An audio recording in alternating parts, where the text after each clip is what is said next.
माला तू भी चलना, थोड़ी शॉपिंग कर लियो, तुझे जो चाहिए वो ले लियो। मुकेश ने तेरे लक्ष्मण भैया को पैसे दिए तेरी शॉपिंग कराने के लिए। अरे भाभी सच में मूड नहीं है, मैं अभी नहीं थोड़े दिन बाद शॉपिंग करूंगी और खूब शॉपिंग करूंगी और तब लक्ष्मण भैया से कहूंगी कि नो कंजूसी। अरे कोई कंजूसी नहीं करेगा बाबा, तो अभी तो चल, बाद में फिर शॉपिंग कर लेना। अरे बुआ क्या नाटक है आपका मूड वूड का, चलो ना आइसक्रीम खाएंगे, मजा उठाएंगे। अरे भैया सच में मूड नहीं है। सीधा सीधा बोलना कि तेरी प्लानिंग है मुकेश के साथ फोन पे लंबी लंबी बात करने की। मैंने सुबह ही बात कर ली है। अच्छा बाबा, अगर तुझे नहीं जाना है तो मत जा, लेकिन कम से कम ये तो बता दे चाहिए क्या, बिना ऑर्डर तो दे देगी। अरे क्यों, मेरी ज्वेलरी है तो मैं खुद ही ऑर्डर दूंगी ना। अच्छा बाबा, जैसी तेरी मर्जी। हम तो चले, योगिता के लिए भी कुछ लेना है, चलो। हाँ। लेट हो जाएंगे।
भाई हो गई शॉपिंग भी, सब सामान लिया ना? हाँ।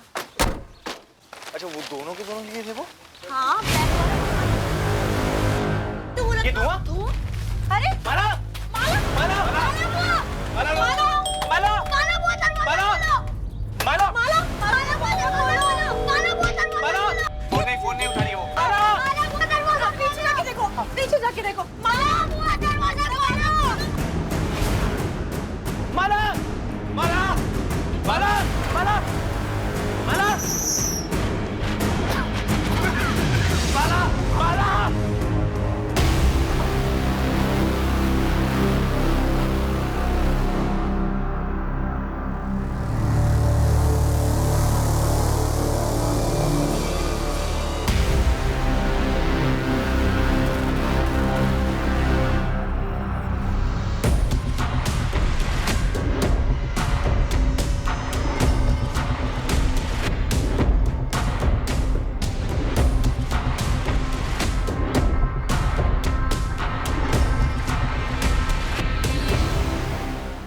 लक्ष्मण भैया, विनय भैया, बीना भाभी, रोहित, मुझे माफ कीजिए। मैं ये कदम नहीं उठाना चाहती थी, पर मुझे समझ नहीं आ रहा था कि मैं और क्या करूं।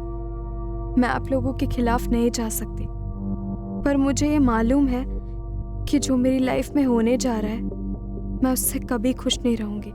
काश मैं आपको ये बात बता पाती, काश आपको समझा पाती कि मुझे लाइफ से क्या चाहिए और क्या नहीं। आई एम सॉरी, मैं इस रिश्ते से खुश नहीं हूँ और प्लीज योगिता दीदी की इसमें कोई गलती नहीं है। उन्हें इस बारे में कुछ नहीं पता था, ना ही जीजू से इस बारे में बात की थी मैंने। और हाँ, इसमें मुकेश का तो कोई कसूर नहीं है। सब लोगों को फिर से सॉरी। आप सबकी माला। योगिता, क्या हुआ? योगिता कुछ बोलो। माला ने सुसाइड कर लिया। क्या? क्या? भाभी क्या बोल रहे हैं आप? चिट्ठी छोड़ के शादी नहीं करना।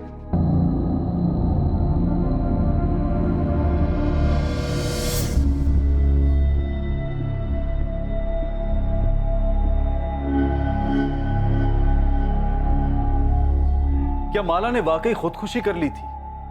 क्या यह हादसा बिल्कुल वैसे ही हुआ था जैसा कि सामने रखा गया था?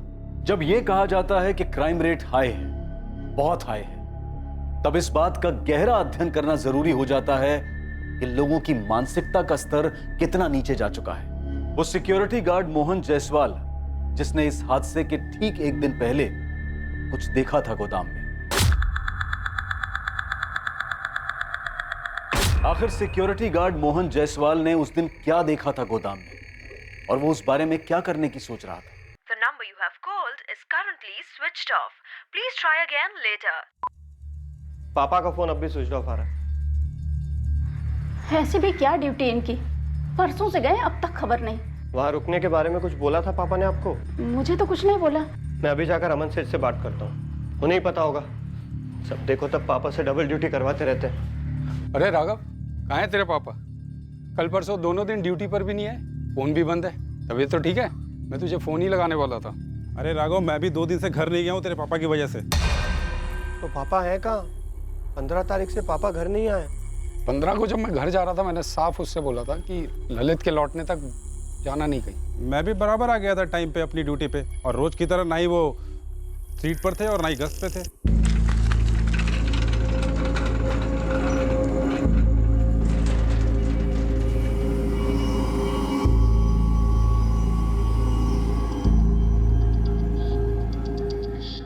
पता नहीं 1-5 मिनट ज्यादा रुकने में क्या जाता है मोहन भाई का।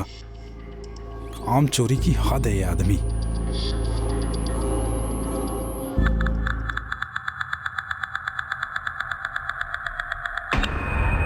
डंडा भी सही जगह पे रख के नहीं जाते।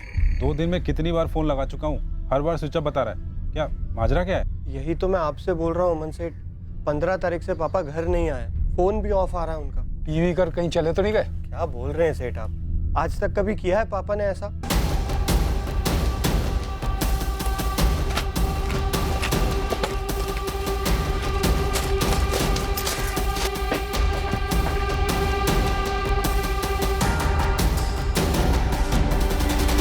तुझे डंडा यहीं पड़ा मिला था? जी सर। इस कमरे में क्या है? बस ऐसे ही है सर, हमेशा खाली पड़ा रहता है। ड्यूटी की टाइमिंग्स क्या है? मोहन जायसवाल सुबह 8 से शाम 8, और ये ललित शाम 8 से सुबह 8। लेकिन सर मोहन भाई 8 बजे के पहले ही हमेशा निकल जाते थे, मेरे आने से पहले ही। ये सेठ जी से मैंने कितनी बार शिकायत की है, आप पूछ लीजिए इनसे। 8 बजे की ड्यूटी होती है, कभी 8:30, कभी 9:30, कभी 10 बजे आते हैं, फिर घूम फिर के मुझे ओवर टाइम ड्यूटी करनी पड़ती है। पर सर ऐसा कभी नहीं हुआ कि पापा घर ना आए, चाहे जल्दी निकलते हो काम से या लेट पहुंचते। पीते थे? ज्यादा नहीं, कभी कभार पीते।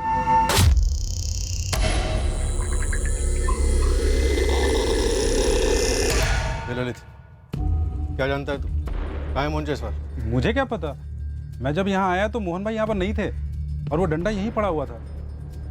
आप जरा मेरे साथ आइए, कुछ बात करनी। सर प्लीज कुछ कीजिए सर, मेरी माँ की हालत बहुत खराब है सर। देखो तुम चिंता मत करो, हम तुम्हारे पापा को ढूंढ लेंगे। तब तक एक काम करो, ये सारे जान पहचान वालों से और रिश्तेदारों से पूछताछ करो। लेकिन सर मेरी माँ। देखो हम भी अपने लेवल पे ढूंढेंगे, चिंता मत करो। अमन जी अब हमारे साथ थाने तक चलो। ललित, हाँ क्या?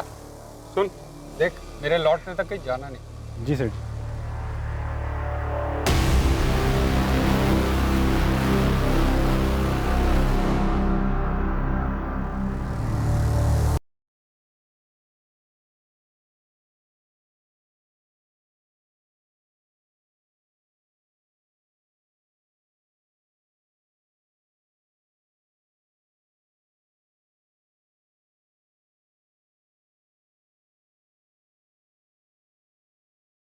देखा मैंने किस तरह आप देख रहे थे ललित, उस पर कोई शक है? ऐसे शक तो नहीं है, पर कैसे कहूँ, समझ नहीं पा रहा।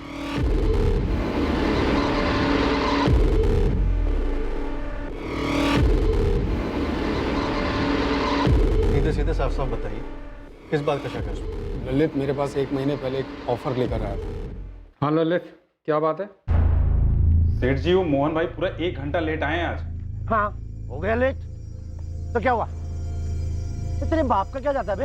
ये क्या तरीका है बात करने का मोहन भाई? तो और कौन सा तरीका तेरे से बात करने का बे? अरे 1 घंटा बहुत होता है, मैं कुछ बोलता नहीं तो आप उसका फायदा उठाते हो। हो गया लेट, जो उखाड़ना उखाड़ ले, घर जा अपनी बीवी के पल्लू में घुस जा, समझा तू? मैं उससे बात करूंगा कि तमीज से पेश है। बात सिर्फ तमीज की नहीं है सेठ जी, और ना ही लेट आने की है। आदमी बुढ़ा हो गया है, कल को कोई गोडाउन में घुस गया तो क्या कर लेगा वो? आपने भी उसे बेकार में रख रखा है सेठ जी। ललित देख, मुझे मत सिखा क्या सही है और क्या गलत। चल जा।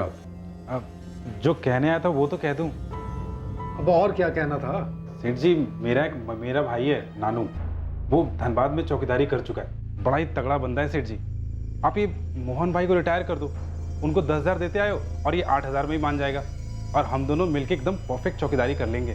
यही कहना था? प्रस्ताव फायदे का है मालिक, 2,000 बच भी जाएंगे और दोनों 24 घंटे अच्छे से ड्यूटी भी कर लेंगे। मुझे किसे रखना है और किसे निकालना है ये मैं तय करूंगा, और आइंदा से ऐसा ऑफर लेकर मत आना। तो मोटा मोटा आप ये कहना चाहते हैं कि ललित ने मोहन के साथ कुछ कर दिया?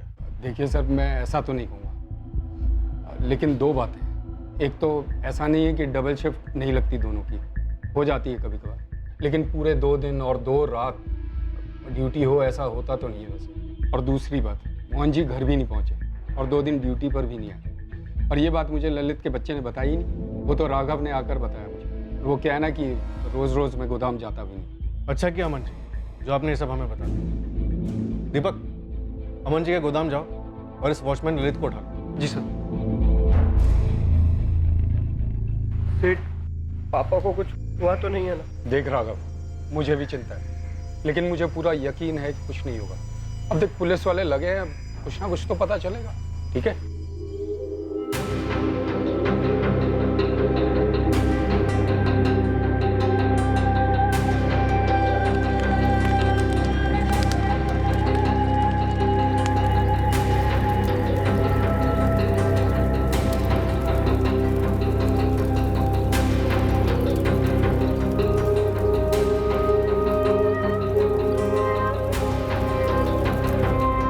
अरे सुनो, मैंने विनय भाई साहब को 1 लाख रुपए दिए हैं कैश तुम्हारी ज्वेलरी के लिए। 1 लाख में तो आर्टिफिशियल ज्वेलरी तक नहीं आएगी, और मैं बेवकूफ डायमंड वायमंड के बारे में सोच रही थी। अरे बाप रे, मतलब शादी से पहले ही कंगाल करने का इरादा है तुम्हारा? तो ना करो ना शादी, अभी तो सिर्फ एंगेजमेंट हुई है, अभी भी कुछ बिगड़ा नहीं है, कैंसिल कर सकते हो। मतलब एक डायमंड के लिए तुम शादी कैंसिल कर दोगे? डायमंड चाहिए ना तुम्हें? अगले हफ्ते ही डायमंड मिलेगा तुमको। मेरा भोपाल का एक ट्रिप लग रहा है, वहाँ बहुत अच्छा ज्वेलर दोस्त है मेरा। अरे मैं तो मजाक कर रही थी। अब भाई तुम मजाक कर रही थी, लेकिन मैंने तो प्यार किया, और प्यार कोई मजाक नहीं है। अब डायमंड को आने से कोई नहीं रोक सकता। आप कब और कैसे हम पर इतने लट्टू हो गए, हमें तो पता ही नहीं चला। अब भाई ये तो मुझे भी नहीं पता। तुम अपनी सहेली के साथ स्कूल से लौटा करती थी, और मैं भी विदाउट फेल तुम्हें देखने के लिए पहुंच जाया करता था।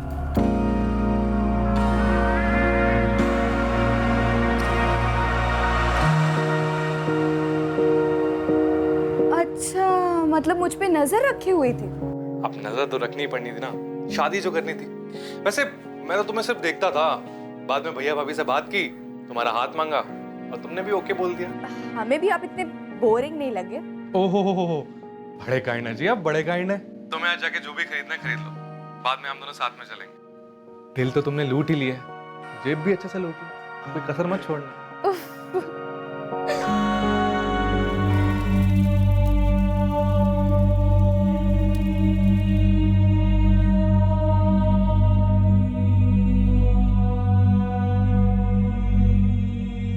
मुकेश, हमें कोई आइडिया नहीं था कि माला दुखी थी। नहीं भैया, माला किसी भी एंगल से दुखी नहीं थी। सुबह ही तो हमारी बात हुई थी, अच्छे खासे मूड में थी वो। शादी नहीं करनी थी तो बोल सकती थी मुझे, बहुत खुलकर बात होती थी हमारे बीच।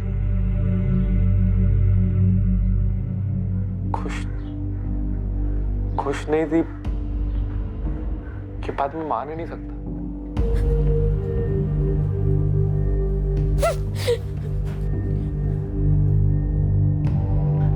योगिता, संभालो खुद को, अपने खातिर नहीं तो अपने बच्चे के खातिर। भाभी, ऐसा क्या खाया जा रहा था उसे?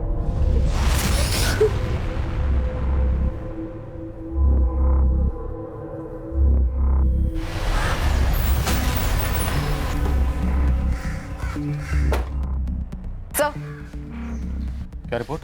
नील सर, धौलाकुंज और आसपास के सभी ठेकों पर पता किया, पर कहीं से भी कुछ भी मोहन के बारे में पता नहीं चला और ना ही कोई टिप मिली।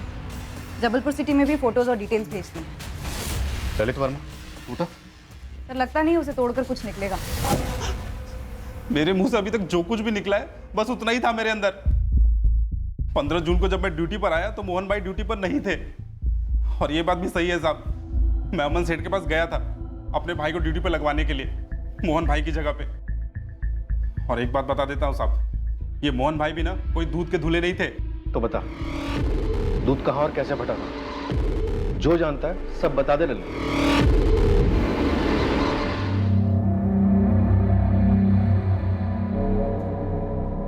ये कमरा हमेशा खाली रहता? जी साहब।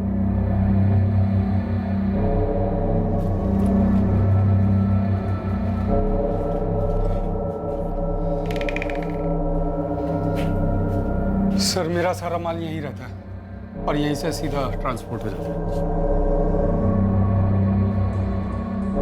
ये दरवाजा क्या है? सर ये वही खिड़की वाला कमरा है। यहाँ कुछ स्टोर तो होता नहीं है तो इसलिए बंद रहता है। सर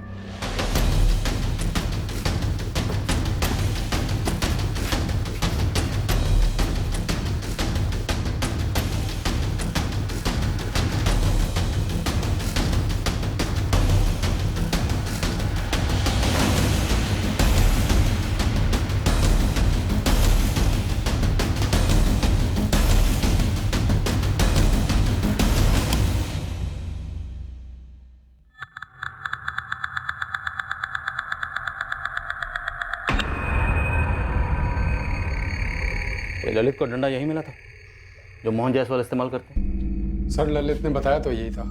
ये खिड़की हमेशा खुली रहती है? सर ऐसे मैंने कभी ध्यान नहीं दिया। अच्छा, ललित बता रहा था कि मोहन जायसवाल कुछ टेढ़े किस्म के आदमी हैं। सर मैं उन्हें टेढ़ा तो नहीं कहूँगा, पर हाँ लड़ाकू किस्म के हैं। अब उम्र भी हो गई है और फिर मेरे यहाँ मेरे पिताजी के समय से काम कर रहे हैं। किन किन लोगों से झगड़ा हुआ था? ऐसे कुछ खास नाम तो नहीं जानता, पर एक होता है ना, कुछ कह नहीं सकते, कब भड़क जाए कब कुछ बोल दे। अच्छा, मोहन जायसवाल की पहले भी कोई हिस्ट्री इस तरह की, मतलब बिना बताए घर से जाने की? नहीं सर, ऐसा कभी कुछ सुना तो नहीं।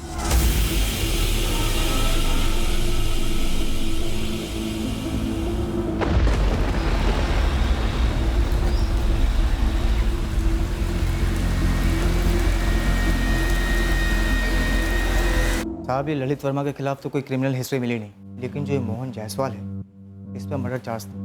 क्या? धौलाकुंज गांव का एक लोकल पुलिस थाना है और लगभग 6 साल पहले मर्डर के सिलसिले में अंदर था। किसका मर्डर? एक पड़ोसी था, भीकू गुप्ता।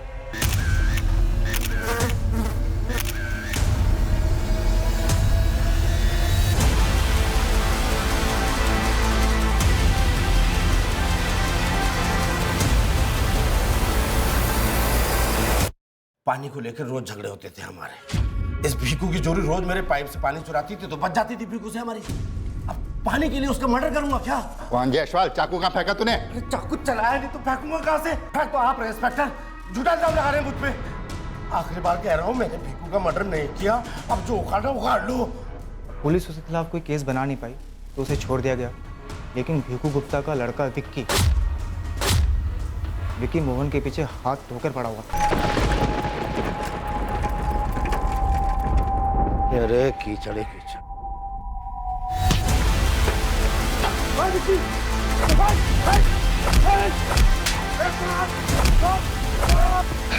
अरे साले, तेरे को छोड़ूंगा नहीं मैं। तूने जैसे मेरे पापा को मारा था ना, वैसे एक दिन तेरे को मार दूंगा मैं। तू मारेगा मुझे, छछूंदर की औलाद?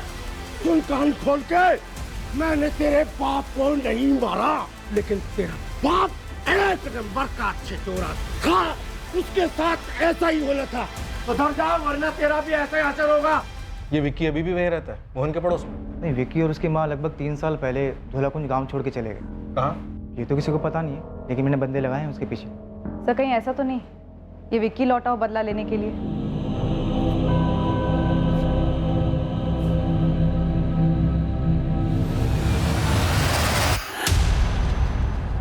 कौन है भाई? तेरी मौत मोहन जायसवाल तो पिछले 6 साल से तेरा इंतजार कर रही है। एक एक बॉक्स उठा, चेक करो सब जगह।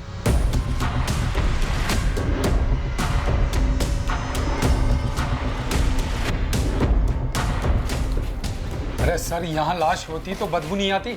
अपना जुर्म छुपाने के लिए लोग क्या कुछ नहीं करते अमरलाल जी। इस बात का एहसास तो हमें भी है कि मोहन जायसवाल को गायब हुए 5 दिन हो गए, तो जिंदा तो नहीं बचे होंगे, लेकिन उनकी लाश जरूर मिलेगी, और यहीं कहीं मिलेगी।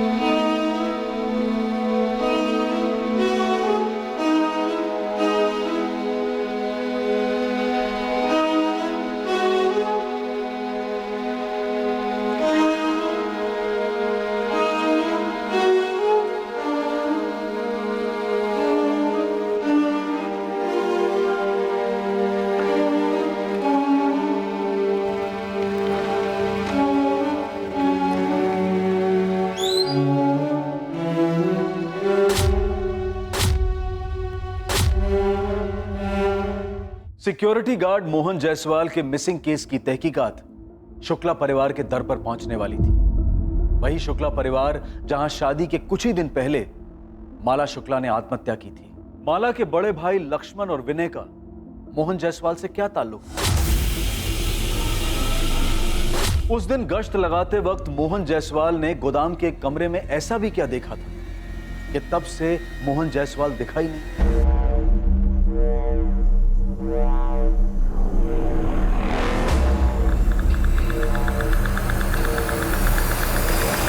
उस रात एक साजिश जन्मी थी। एक षड्यंत्र रचा गया था कई अड़चनों को एक साथ पार करने के लिए। कई निशानों पर एक ही तीर साधा गया था। ये अड़चनें किसकी जिंदगी में थी, क्या थी, रची गई साजिश क्या थी और साजिश रचने वाला कौन था? ये सारे सवाल तहकीकात करने वाली पुलिस टीम पर हावी होने जा रहे थे। छल का चक्रव्यूह पेचीदा था। लक्ष्मण शुक्ला और विनय शुक्ला? जी सर, बड़े लोग हैं, साहूकार हैं, गाँव वालों को कर्जा देते हैं। पापा ने माँ के जेवर गिरवी रखे थे उनके पास। पता नहीं क्यों मुझे तुम्हारे पापा का गायब होना कुछ खटक रहा। तुम्हारे पापा भिकू गुप्ता के मर्डर केस में भी अरेस्ट हुए थे ना? छूट भी गए थे, उन्हें फंसाया जा रहा था। कौन फंसा रहा था? पता नहीं, लेकिन सर मुझे शक है शुक्ला बंधुओं पे। उन्होंने 2 हफ्ते पहले पापा को धमकी दी थी। बस बस, इतना शोर क्यों कर रहे हो? अरे मेरी जोरू के गहने तो है गिरवी तुम्हारे पास। जेवर बेच के 30,000 भी नहीं आएंगे। कर्ज तुमने 2 लाख का ले रखा है। 1 साल का बोल के तुमने पैसे लिए थे, लेकिन पूरे 2 साल हो गए, सूद का 1 पैसा तक नहीं आया। नहीं आया क्योंकि कमाई नहीं हुई है विनय जी। ऐसा भी नहीं, हम कोशिश नहीं कर रहे, खर्चे भी तो इतने हैं। और हमारे खर्चे नहीं है, सूद तक देने की औकात नहीं तुम लोगों की, तो कर्ज लेते क्यों? 1 महीने की आखिरी मोहलत दे रहे हैं। घर बेचो है, जो बेचना है बेचो, असल रकम और सूद दोनों लौटा देना। 1 महीना जाया जाएगा, हो ना पाएगा। नहीं दूंगा, जो करना है कर लो। मोहन, महीना जाया नहीं जाएगा, 1 महीना इंतजार करें, उसके बाद देखना हम क्या क्या करेंगे। तुम लोग जो कर रहे हो ना वो हम भी कर सकते हैं। ये मत समझना कि तलवार सस्ती है तो धार नहीं होगी। चलो यहाँ से निकलो। सर, धमकी तो मोहन जायसवाल ने हमें दी थी, हम कुछ क्यों करेंगे उसके साथ? वो आप लोगों के पैसे जो नहीं लौटा रहा था, और धमकी तो आप लोगों ने दी थी उसे। 1 महीना इंतजार करेंगे, उसके बाद देखना हम क्या क्या करेंगे। सर, अगर लेनदार देनदार को मार देगा तो फायदा क्या होगा? पैसे तो नहीं मिलेंगे ना वापस। सुकून तो मिलेगा, भड़ास तो निकलेगी, और ये पहली बात तो नहीं होगी कि कर्ज ना लौटाने पर हत्या कर दी गई। अगर ऐसा कुछ होता तो हम उसे 1 महीने की मोहलत और क्यों देते? सर, ये तो हमें आप लोगों से मालूम पड़ रहा है कि मोहन लापता हो चुका है। सर, मोहन के बच्चे ने कई लोगों से पैसे उधार लिए हुए थे और लौटा नहीं रहा था। वो सबको एक साथ गुमराह करने के लिए ये गायब होने का ढोंग कर रहा होगा। आप एक काम कीजिए, हमारे सरपंच धर्मेंद्र जी से बात कीजिए, वो आपको बताएंगे कि मोहन जायसवाल चीज क्या है।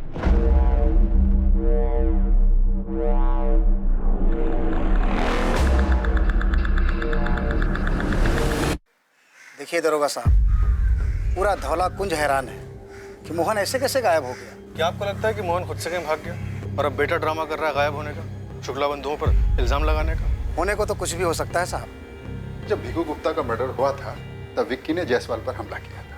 तब मेरी विक्की से बात हुई थी, समझाया था मैंने उसे कि भावनाओं में मत बहना। भिकू गुप्ता का केस क्लोज नहीं हुआ कभी? होते हैं ऐसे कुछ केसेस, क्या करें। और अब मोहन गायब है? सुना है मैंने, आदमी था ऐसा जो खुद को गायब करवा सकता है। ये उसी की कोई चाल होगी। सब लोग सही कह रहे हैं कि वो ठेड़ा बंदा था।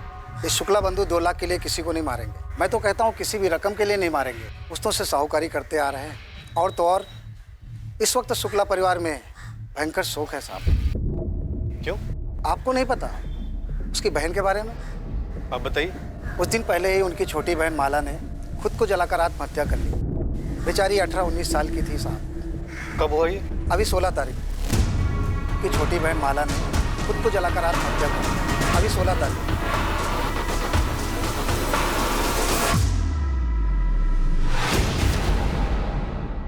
समझा नहीं मोहित, तुम्हें मोहन के गायब होने और माला के सुसाइड में क्या कनेक्शन दिखता है? सर 15 जून को मोहन गायब हुआ और 16 को माला का सुसाइड।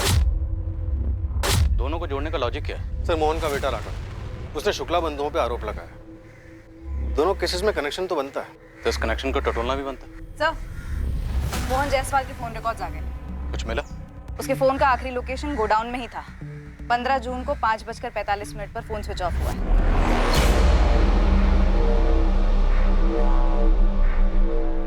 लेकिन गोडाउन से तो हमें कोई फोन नहीं मिला। मोहन के कॉल रिकॉर्ड्स में कुछ मिला? सर, उसका आखिरी कॉल मोहन ने अपने बेटे राघव को शाम 5:25 पर कॉल किया। हाँ पापा। अरे राघव बेटा, हैंडल मिल गया। हाँ, सीधे गोद में गिरा है समझ। अब इन शुक्ला बंधुओं को ना ऐसा मजा चखाऊंगा ना, तो देखना। पापा क्या हैंडल वैंडल की बात कर रहे हैं आप? क्या बोल रहे हैं आप? ये राघव पक्का हमसे कुछ छुपा रहा है। अपने बाप को छुपा रहा है सर, और हमें घुमा रहा है। तगड़ी गर्मी देनी होगी इसे। सर, ये बाप बेटे मिलकर बहुत बड़ा गेम खेल रहे हैं। शुक्ला बंधुओं को अंदर करवाओ और अपना सारा कर्ज मिटा दो। उठा इस राघव। एक मिनट, मारिए मत सर, मारिए मत। मैंने पापा के फोन कॉल के बारे में नहीं बताया, पर सच कहता हूँ सर, मेरा यकीन कीजिए, वो गायब तो हुए हैं ना सर, उनके साथ जरूर कुछ हुआ है सर। मेरे तेरे बाप के साथ क्या हुआ? तू और तेरा बाप मिलके हमारे साथ आँख मिचौली खेल। तेरा बाप खुद कहीं छुप के बैठा हुआ है और तू हमारे पास आया उनकी झूठी कंप्लेंट लिखवाने। क्यों? क्योंकि तू शुक्ला बंधु को फंसाना चाहता। सच है ना? ये सच नहीं है सर। तेरे हिसाब से 15 तारीख की रात को तेरे पापा मोहन गायब हुआ। 16 तारीख का पूरा दिन गया, पूरी रात गई, 17 की सुबह गई, और 17 की दोपहर को जाके तू अमन लाल के पास जाता है इंक्वायरी करने, और 17 को ही तू पुलिस के पास आता। सर मुझे लगा अमन सेठ ने उन्हें डबल ड्यूटी पे लगा दिया सर। अभी डबल डंडा पड़ेगा ना तो खुद ब खुद बोलेगा तेरा बाप कहाँ डबल ड्यूटी कर रहा है। लगाएं डबल डंडा। तेरे पापा के साथ फोन पर क्या बात हुई थी? बताता हूँ सर, सब बताता हूँ। साहब, उस दिन पापा का फोन आया। वो बहुत उत्तेजित टाइप लग रहे थे फोन पर। वो कह रहे थे कोई हैंडल मिल गया है, हैंडल जिससे शुक्ला ब्रदर्स को टाइट कर सकते हैं। क्या हैंडल? सर वो शुक्ला ब्रदर्स के बारे में कुछ कह रहे थे। अरे राघव बेटा, हैंडल मिल गया। हाँ, सीधे गोद में गिरा है समझ। गोली मत दे राघव। गोली नहीं दे रहा हूँ साहब, मैं खुद कंफ्यूज हो गया था। मुझे खुद कुछ नहीं समझ आ रहा था कि पापा फोन पर क्या कह रहे हैं। पापा साफ साफ बोलिए ना, क्या हैंडल वैंडल?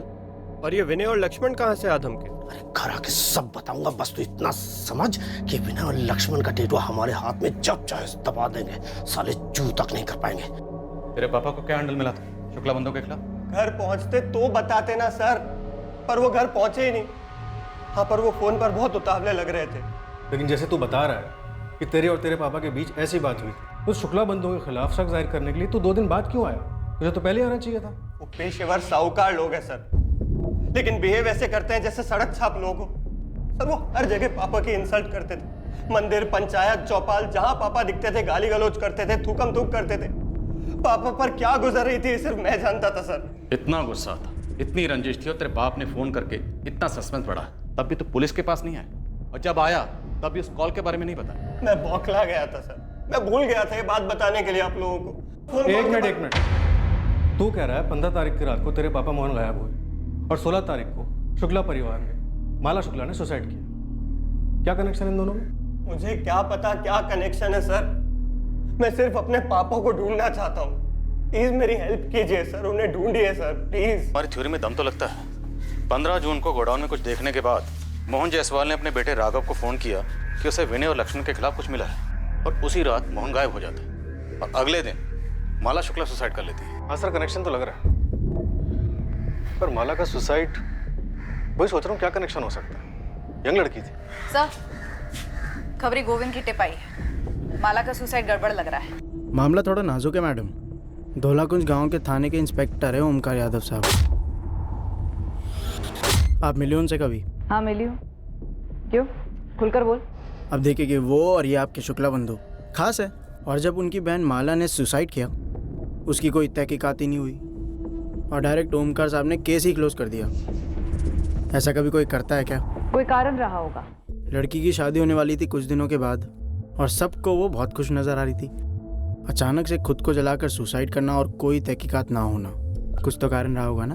ये दोनों केसेस बौखलाने वाले हैं, मूल तौर पर अजीब है, झूठे लगते हैं। हाँ सर, मोहन का अचानक से गायब होना, माला का एकदम से सुसाइड। सर आप इंस्पेक्टर ओमकार यादव से बात छेड़ेंगे माला सुसाइड केस की? कैसे क्लोज कर दिया? शक कर रहे हो मुझ पर राजीव? नहीं ओमकार, मुझे बस इस केस की जानकारी चाहिए।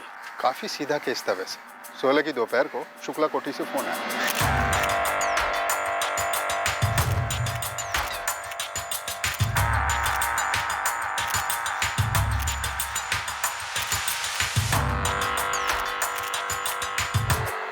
कुछ नहीं बचा, हड्डियां गलने लगी थी, मांस जल चुका था, ऊपर से माला की सुसाइड नोट थे, सब कुछ क्लियर था।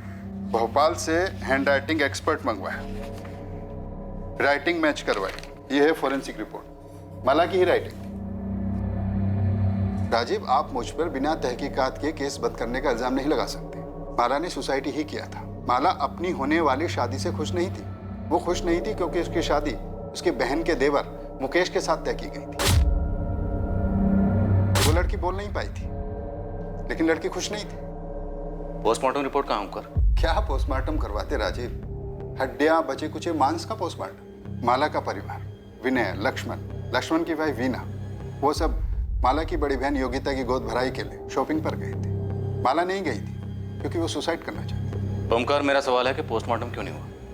एक बाल, बचे हुए अवशेष, हड्डी का एक टुकड़ा डीएनए के लिए काफी होता है। मुझे सुसाइड नोट काफी लगा, पोस्टमार्टम की जरूरत बिल्कुल भी नहीं लगी। केस क्लोज कर दिया, ओपन एंड शट केस है। मान लो अगर ये सुसाइड केस नहीं है तो हो सकता है शुक्ला बंधुओं ने खुद अपनी बहन का पहले कत्ल किया, फिर उसे जला दिया और अब वो सच्चाई छुपा रहे हैं। इसमें तुम इतनी दिलचस्पी को दिखा रहे हो? ये सुसाइड का मामला है, इस केस में मर्डर का कोई स्कोप ही नहीं। माला के भाई विनय और लक्ष्मण माला की हत्या क्यों करेंगे? Honour killing.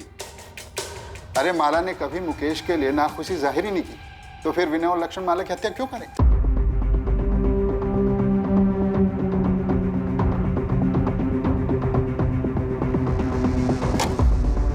भाई साहब, वो मुकेश को उठा के लेके गई है। कौन? सोमानीपुर पुलिस स्टेशन की पुलिस, जो मोहन जायसवाल केस में तहकीकात कर रही है। तो मुकेश का मोहन जायसवाल से क्या लेने देना है? पता नहीं भाई साहब, वो माला के सुसाइड केस में अपनी नाक अड़ा रही है। माला के सुसाइड केस से उनका क्या मतलब है? चल क्या रहा है? मुझे आइडिया नहीं है लक्ष्मण भैया, मैं ऑफिस में था जब वो मुकेश को उठा के ले गए। जीतू, क्या मुकेश को वाकई ऐसा लगता है कि माला ने सुसाइड नहीं किया है? तुम भाइयों ने कुछ गलत किया है? मुझे नहीं पता भैया, मुझे बस इतना पता है कि मुकेश को यकीन नहीं हो रहा है कि माला उसके साथ नाखुश थी और उसने आत्महत्या कर ली उसकी वजह से। क्या हुआ भाई साहब? भाई साहब, मैंने ओमकार साहब से बात की लेकिन वो अपने हाथ खड़े कर।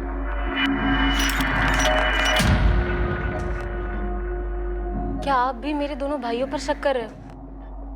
मुझे ताज्जुब है कि तुम्हें शक क्यों नहीं हो रहा। माला तुम्हारे सबसे करीब थी, अगर उसे मुकेश से शादी नहीं करनी थी तो तुम्हें तो बता सकती थी। और कौन से एंगल से वो सुसाइड करने वाली लगती थी, बताओ। पुलिस तुझे यहाँ पकड़ के क्यों लाई है? क्या छुपा रहा है तू मुझसे? कुछ नहीं माँ। साहूकारों की बहन की आत्महत्या का तेरे पापा से क्या ताल्लुक है? मुझे नहीं पता माँ। कहीं उस बच्चे माला ने तेरे पापा की वजह से तो आत्महत्या नहीं की?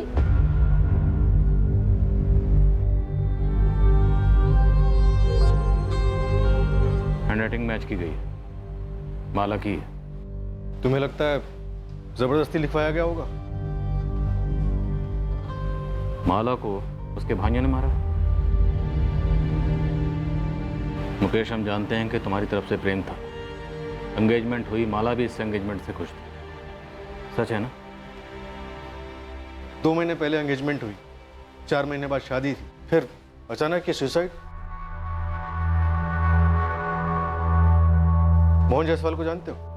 जानता तो नहीं सर, पर सुना है वो गायब है। कोई वॉचमैन था गोदाम में।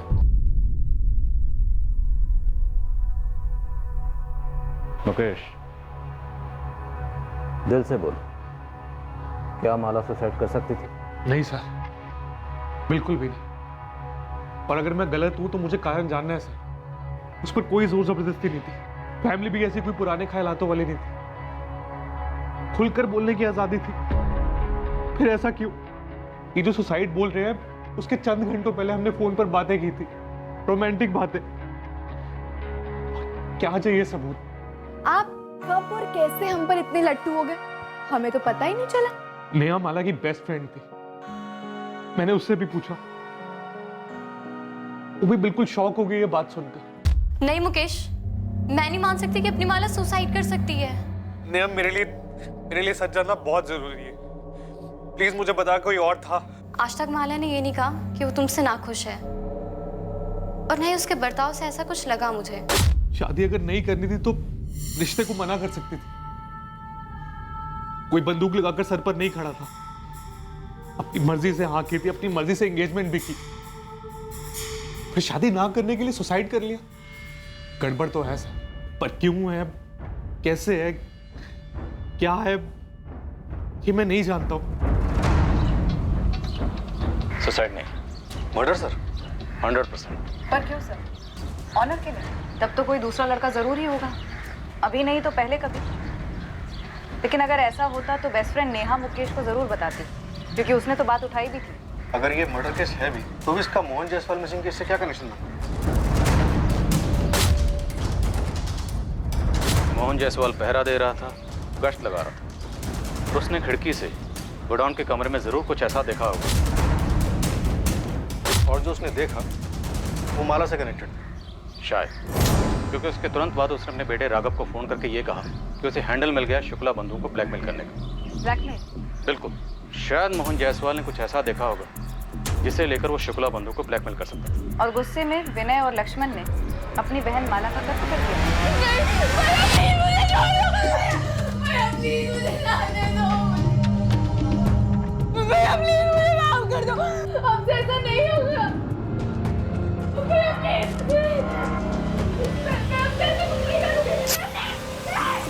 सर थ्योरी में ही सही, 2 और 2 जोड़ें और ये मानकर चलें कि ऐसा ही हुआ, तो मोहन ने अमन लाल के गोदाम के कमरे में कुछ ऐसा देखा जिसका कनेक्शन माला से था। उसने विनय और लक्ष्मण को ब्लैकमेल करने की कोशिश की, जिसके चलते उन्होंने माला का कत्ल कर दिया।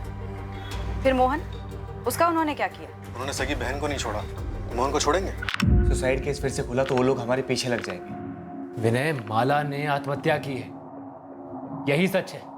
जी भाई साहब, और यही सच रहना भी चाहिए।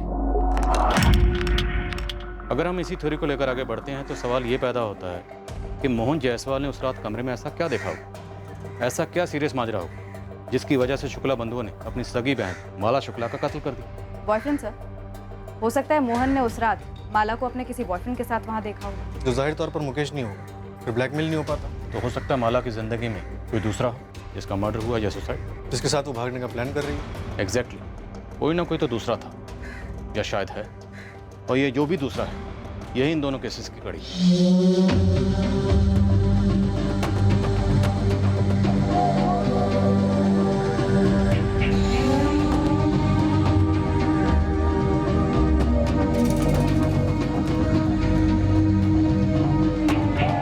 मोहन जायसवाल मौजूद ही नहीं जो ये बता सके कि आखिरकार उसने क्या देखा था।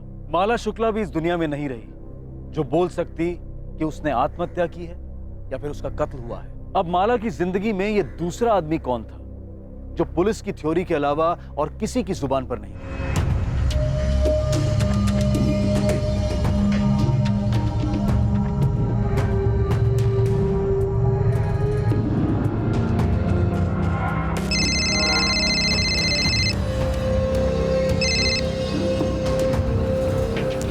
आकाश बोल।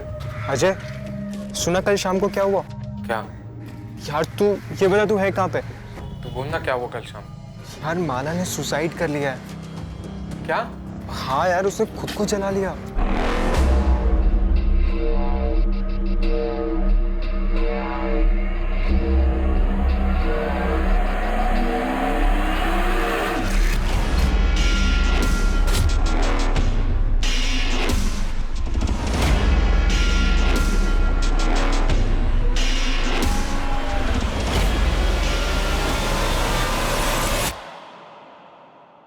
कि अजय कुशलपति इन दोनों केसेस की चाबी था। माला की मौत और मोहन के गायब होने की सच्चाई जानने के लिए अजय तक पहुंचना जरूरी था। क्या कभी इन केसेस की सच्चाई सामने आएगी? क्या पुलिस अजय कुशलपति तक पहुंच पाएगी? और सबसे अहम सवाल यह कि इन सारे खुलासों को करने के लिए क्या अजय कुशलपति जिंदा भी था या फिर उसे भी ठिकाने लगा दिया गया था? कौन था इन केसेस का असली गुनहगार और कौन था असली पीड़ित? अक्सर भयंकर किस्म के जुर्म ऐसे दिमागों में पनपते हैं कि जिनके चेहरे देखकर कोई नहीं पहचान पाता है कि यह इंसान अपने स्वार्थ के लिए किस हद तक जा सकता है। क्रिमिनल बुद्धि को पहचानना बहुत मुश्किल होता है, लेकिन इस केस में इस मास्टरमाइंड का माइंड, इस साजिश का मूल सबको समझा जाएगा, उसका खुलासा किया जाएगा और मुजरिम बेनकाब होगा कल रात इस केस के दूसरे और आखिरी भाग में। अब मैं अनूप सोनी आपसे विदा लेता हूं, फिर मुलाकात होगी। और याद रखें, क्राइम और आपके बीच में सिर्फ इतना फर्क है कि आप कितने सतर्क हैं। सतर्क रहें, सुरक्षित रहें। जय हिंद।